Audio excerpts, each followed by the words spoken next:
Hey everybody, this is Nathaniel Moore with selfconcept.com, and I have a fellow practitioner with the self concept model and fellow student, James Rees Hopkins, here with me.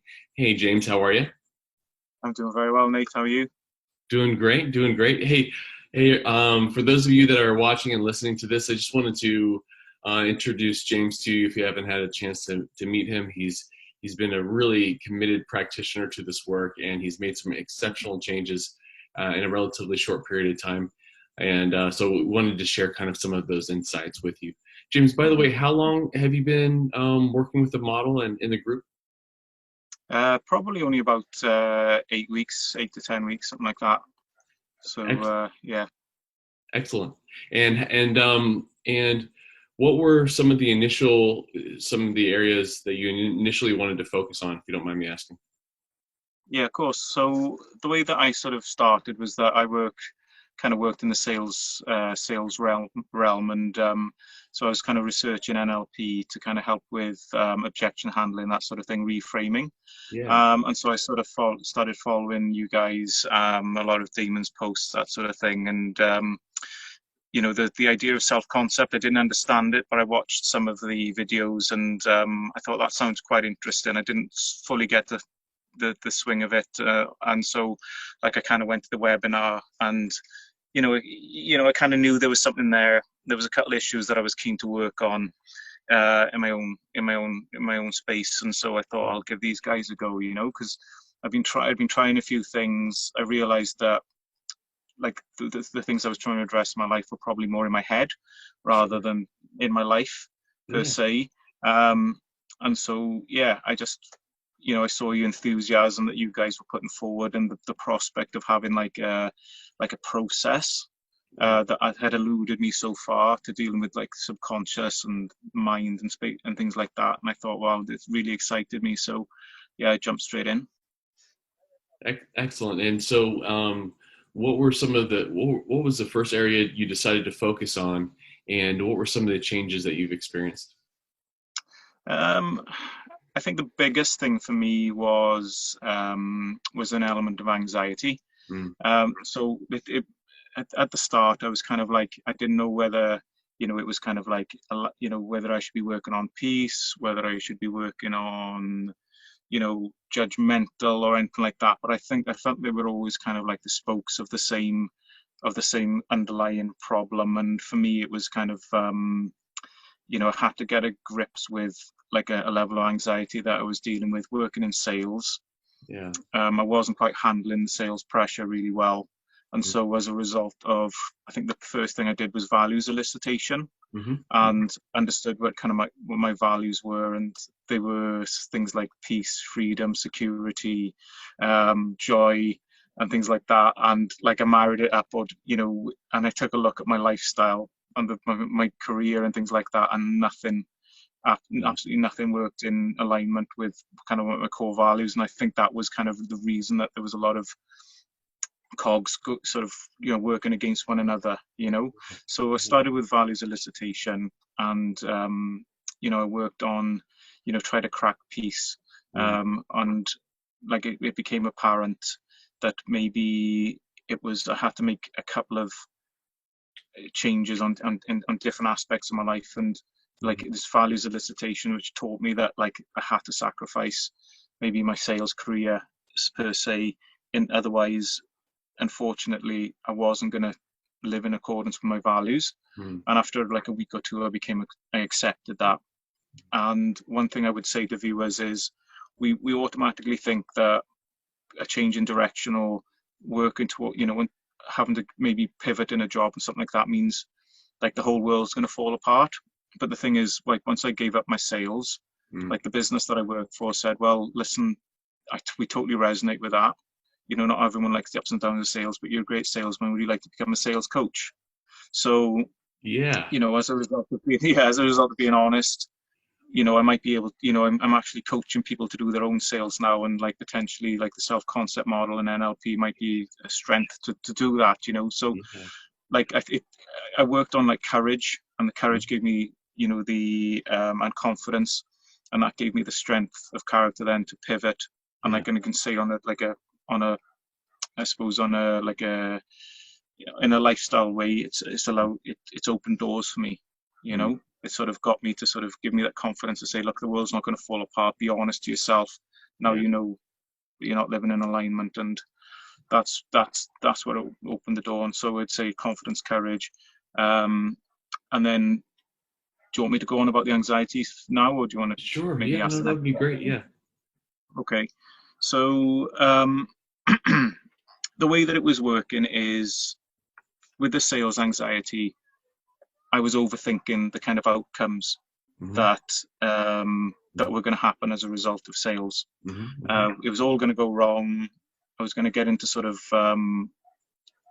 awkward conversations with my supervisors and all the rest of it. Okay, and so I came up with a rationale in my head that okay, if I give up the sales, okay, then you're going to work with me, talking to my subconscious mind, and then we're going to restrat your kind of role within my life. Okay, so we don't know all the answers, but what I want you to do is I want you to be like the kind of the captain of my ship now, and we don't have like a set destination, but Yeah. all of that stress that you've been gone for, like that's all gone now. And what we're going to be doing is we're going to be moving forward in like a kind of an exploratory sort of mission per se. And that's all I want you to do. And I think that was the crux. Like I was saying to my subconscious mind, don't freak out, don't freak out. But like its response was, well, okay, I won't freak out, but what do I do next? And once I said, well, this whole period of that you haven't enjoyed is over. Um, it's time to focus on the future. And I gave it like a role. Yeah. And in that document that I sent to you, Yeah. it's like a mental narrative. And once I give it that role, it just like said, cool, thank you very much. Let's crack on, and all of this mental and I call it anxiety, but all this mental stress caused by the subconscious mind not knowing what to do, being like Yeah. in conflict with trying to succeed on one level in an industry that it hated on another, Yeah. and that just all went to bed. And then ever since then, like I can honestly say that I've gone from quite a stressed individual to somebody who has no stress at all. That's so great, James. That's so good. And so everyone who's watching this, James was kind enough. He wrote up his experience and he sent it over to me, and he was kind enough to allow me to share it with you. So I'll have that somewhere underneath the video here. Now, James, what do you with how you're developing your qualities and how you're transforming them now as you're building the skill?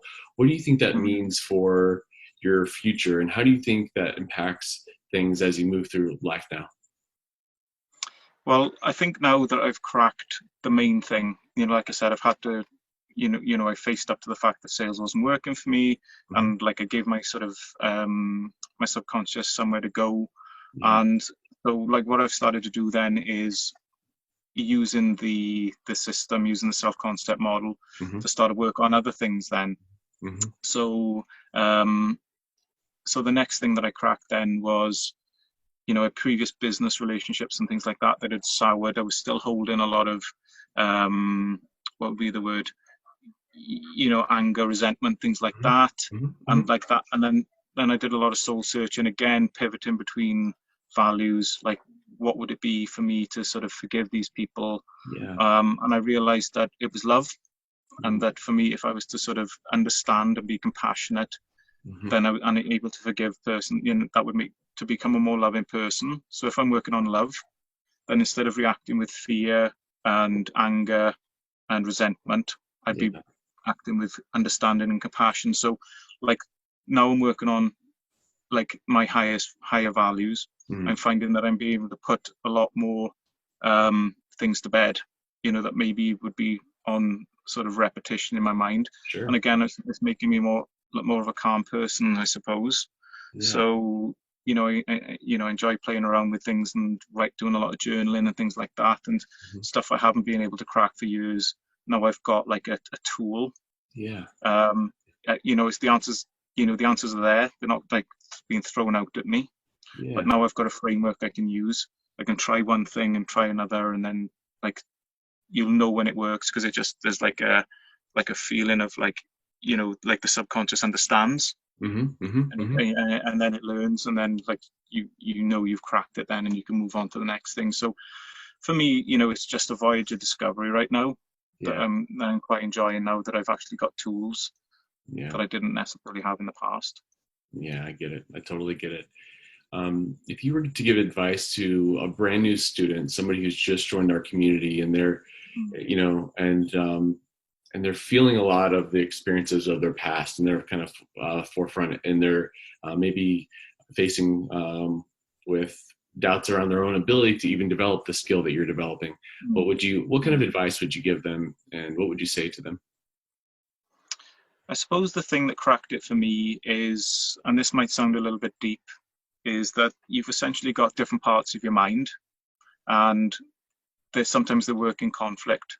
Mm, So once you appreciate that, as a human, as what we are, we operate on multiple levels, mm, and there's parts of us that are kind of running old patterns. mhm, Um, and I think if you can appreciate that you're multi-layered, multi-dimensional, and that you're going to have to go and speak to yourself. And it sounds like it's a very far out thing, but that you're speaking to yourself in your mind and things like that. I mean, don't write it off as woo woo, mm, because like it does work, and so just listen to what people maybe who've come before you have done, and just take it at face value, because there's could quite often be that naysayer in the back of your head saying, oh, this is all rubbish, blah blah blah. You just need to drown that out mm, for a couple of weeks, a month, or whatever. Get yourself some gains. Learn to believe in it, yeah, and just I've been fortunate. Like, you've been very helpful. Dana's been very helpful. Other people in the group have been very helpful,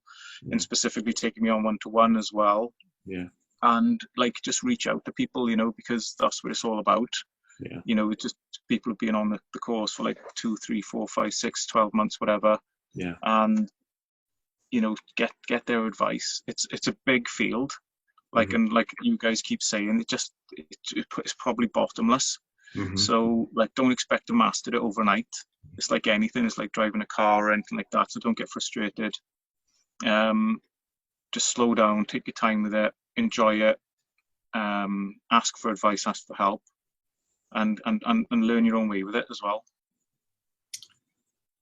Oh, well, James, thanks so much for taking the time and No sharing worries. your experience and your wisdom. And I'm really looking forward to hearing how you use the model, if you do with other salespeople, and how that impacts things. Yeah, yeah, yeah. So I've just finished a coaching meeting with a fella who's trying to start up a boot camp, and I've talked about positionality when dealing with other people and things like that. So it's interesting. There is a lot of payoff, in a lot of different realms. So Yeah, yeah.